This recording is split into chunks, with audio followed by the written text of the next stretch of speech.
to look at the character. You can see pretty unique silhouette. Also, massive shout out to the animation team just for the twitching stance. Yeah, it looks amazing, right? We take a lot of time for the twitching stance, yes. Yeah. Like I could do that for an hour.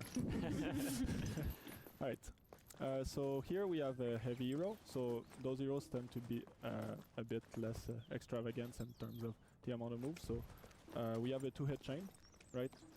So light, heavy, heavy, heavy, heavy, light, heavy, yeah, etc. So first, let's go with the lights. We really wanted to do a superior block focus hero. So all of our lights have see the ones in chains as well. You'll see later whenever she has other lights, they will also have a superior block. That's just a theme that's going to be recurrent. The lights are also enhanced. Great for offense as for a 2-hit hero. It's pretty exactly. useful. In our case, you want to get to your finishers. So make a lot of sense. And also like that weapon is quite heavy. It kind of really fits with the character as a whole. And then for the heavies, the heavy finishers are unblockable. So you can see like this wild swings. And if you notice, the axe gets embedded into the opponent in what we call the Aesir state. So what does that mean? When you embed the axe in the opponent, you can do a headbutt to just reset your chain. But they can dodge that headbutt. In which case you can guard break them. If they do dodge attack, they will beat your guard break. So in this case, you can also just bait them to do it, parry or dodge or whatever. So I want to note that headbutt, for all you frame checkers out there, is 400 milliseconds. It is fully unreactable. We've done tests with people that have borderline superhuman reactions, and they were not able to react to them at all. So that's great. Nice. It's a very, very potent mix-up. Exactly. Of course, for the chains, you can also do the zone attack and to the finisher. Yeah, so zone into light as well. So like all like zone acts as a opener basically. Yeah. Then I guess we should jump into the specials. First, let's look at that sprint attack because it's a top attack. So it's kind of quite unique. So dive in. You really feel the weight of the weapon as she crashes down. And yeah, of course you can go to the chain.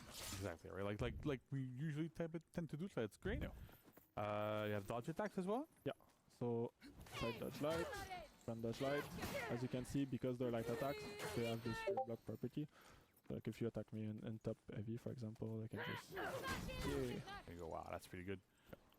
And then for the openers, of course you have your enhanced light that helps, but with that shield, people are pretty used to just having a bash opener.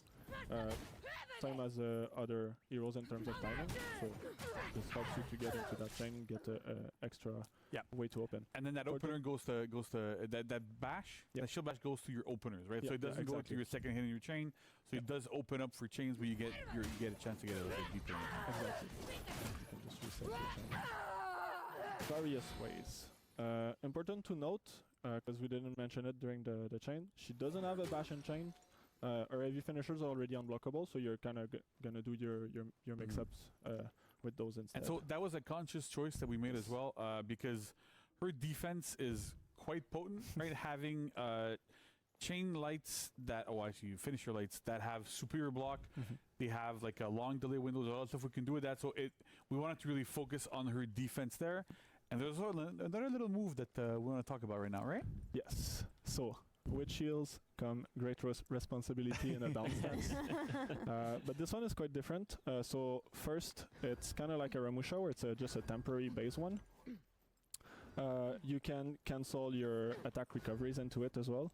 But of course, I can get guard broken, and I can get hit in the recovery. So it's just you're gonna get those moments where you can bait the dodge attack, for example, go into your down stance. But you got to be careful because you got to time it. And then if we look at the follow-ups, so let's see. You have the heavy, which is unblockable.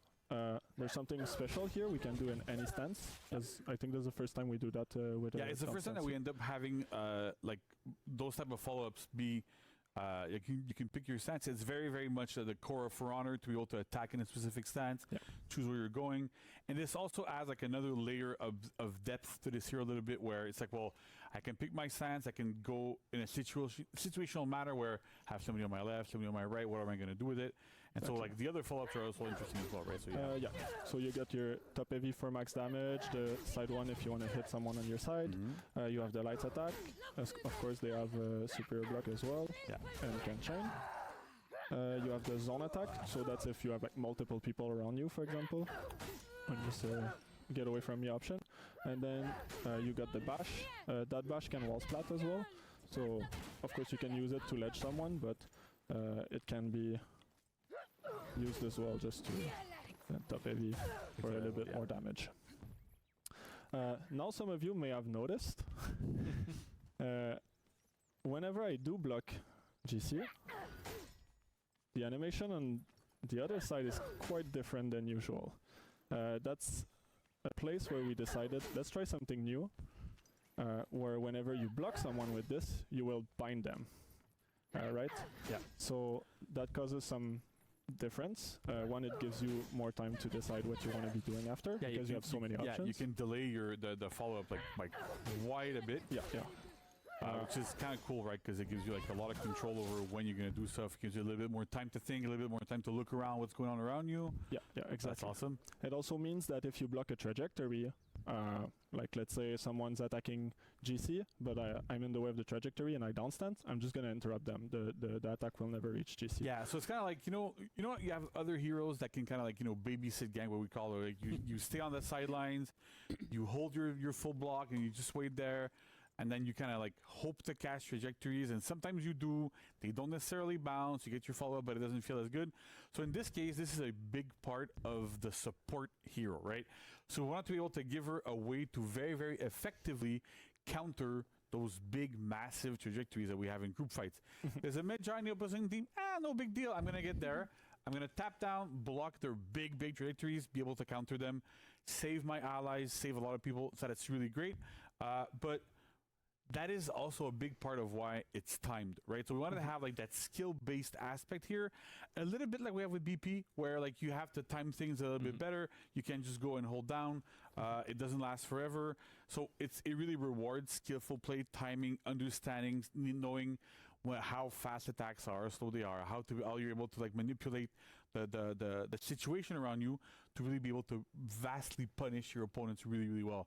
Exactly. That's super cool. And then, like as we'll see, the entire feat set, like most of the feat set revolves around being able to like block and support your allies there as well. So that's a big, big, big part of this hero. Exactly. There's another thing that we did. So when you parry someone at 1 HP and then their friend attack you, and then you parry their friend, and then you're like, I can't kill you now, you recovered. Well, let's fix that with this stance. So because we're pushing a bind on the opponent, the more people that you block, everyone will be binded by the knock of the shield. So then it kind of allows you to choose your target. That's something that other heroes don't have. Normally, if I block someone externally with a down stance, my follow-up is going to be on them. With Varangian, you can choose your target, and no matter who you block, you're always going to be able to hit whoever you blocked. And you can also, if someone tries to peel you, you can just attack the external as well, as we see in the video. And then you can see, because you can choose your target, we put a lot of effort into a new tech where she will detect where the hit is coming from, and as you see in the video right now, she will just play an animation accordingly while still looking at her target. Well, there's a lot of animation in this system, because we had to really plan ahead on like every direction from the player that you're locked on and you're fighting, but if it's coming there, but if somebody's coming on the other way, so from there going on the other side, the shield's pretty big, don't forget that. We got to swing it around. How do we do it? How do we turn all of that? It looks simple, but it's pretty complex, and it really gives the defensive like feeling of this character that she can protect you if you fight with her on your team. It feels good. It gives you feels that good. cool, like, cool girls don't look like explosions type of feel, you know? It's Exactly. super awesome, but I find, like, even what Alex was talking about, like, the tactical aspect here of I can block multiple people. And what's super cool is that if you manage to block 4 people, right, you have the time to choose who you're going to pick and who you're going to do your follow-up against. And that's kind of part of the tech that we've built for this hero, where if I block a single person, I have my follow-up against that single person. It's good. If I block 2, I have time to choose which one of the 2. If I block 4, you have time for all 4. And as soon as you throw an attack, everybody that you did bind with your block kind of gets out of it. So there's no real situations where you're going to get punished by somebody that you blocked by because you did something else. And it's really all about, like, making those choices, making sure that you have that control in your hands and have, like, perfecting the skill, the situational awareness, knowing what's going on around you. It's amazing for this. And again, like, the animation team did a wonderful job. Alex did a wonderful job there as well. Making sure that we keep that feeling of I'm blocking in direction. We don't have, like, spinning around like we have with other heroes when they blocked. It looks really, really good there. And Like it's important to mention that the GPP team as well worked a lot on this update. It was really, a lot like, of work. looking forward to make it work. Yeah, this And was not the a way this was not a simple topic No. to tackle not for the at all. team, No. but You guys pulled it off amazing, so it's Yeah. super great. looks great. really cool. All right, so we're going to talk about feats a little bit? Yeah, I think we're at the feats now. Yeah, we have a little video, So, right? Yeah, let's go. We're gonna run the video. So first feat is called Take Shelter. So this is part of her support kit.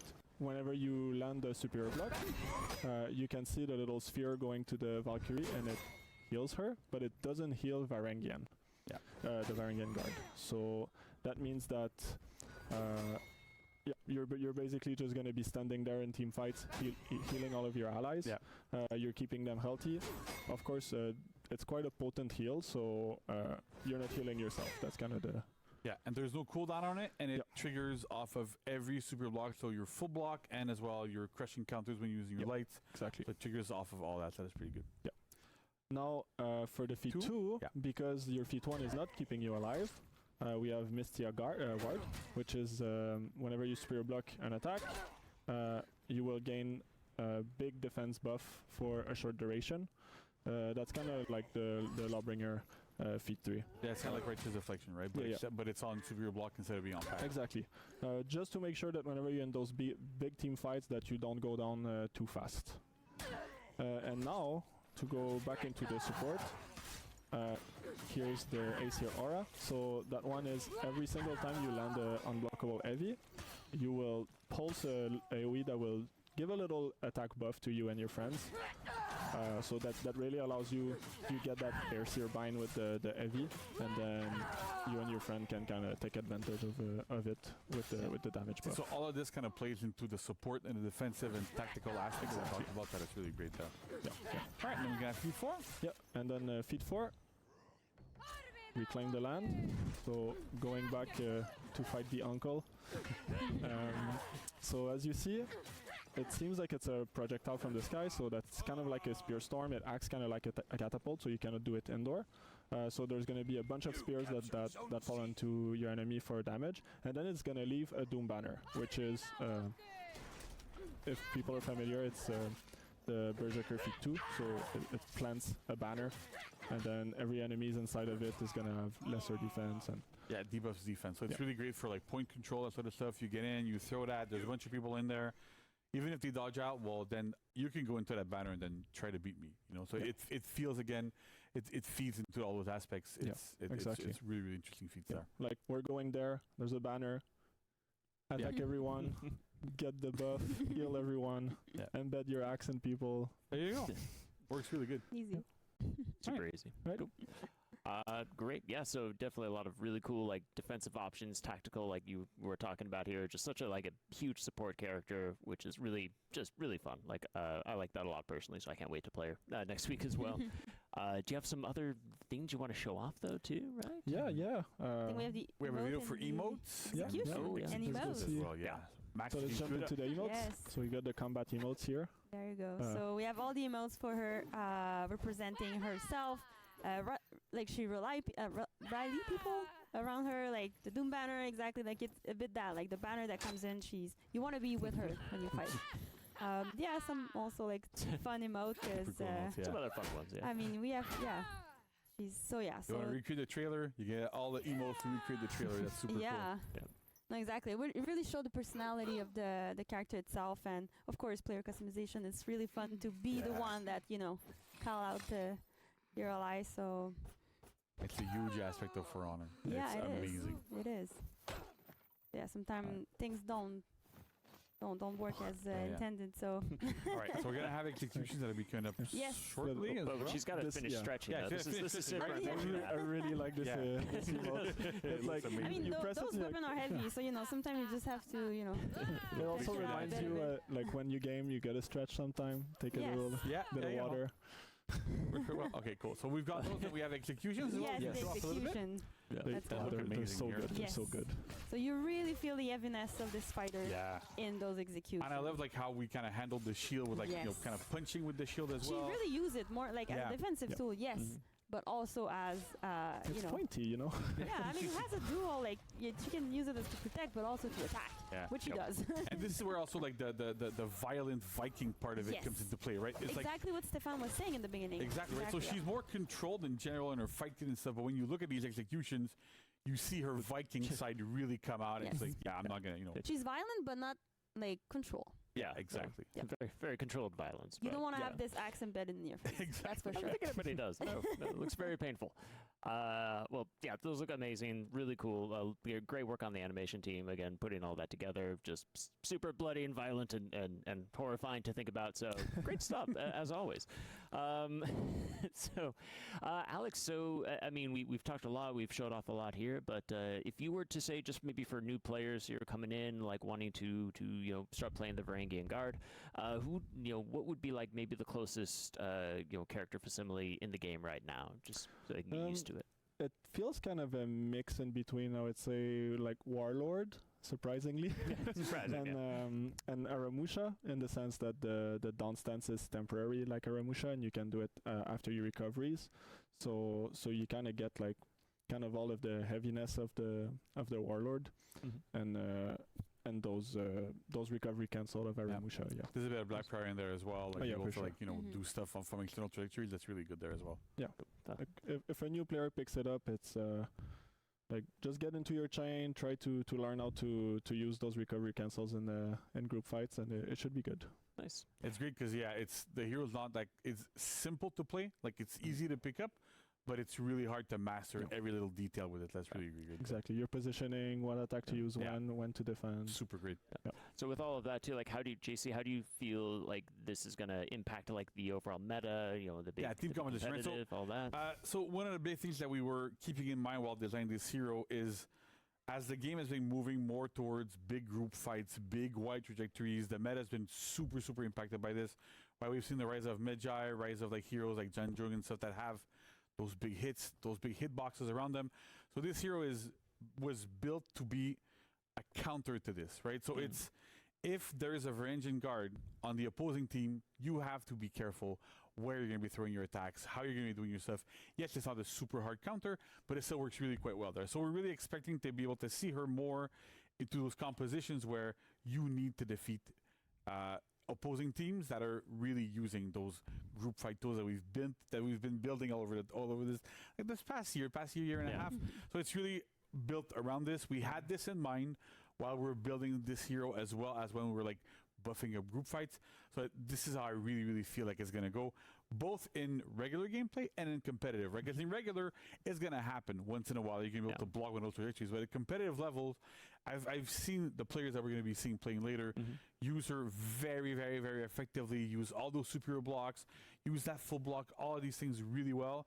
So I can really see her getting picked in a lot of situations and be very, very effective. It's going to be interesting to see. Yeah, definitely.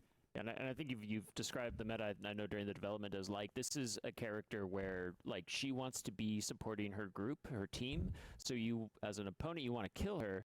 But it's really hard to kill her because she's constantly supporting her team. So like, Exactly, yeah, it's right?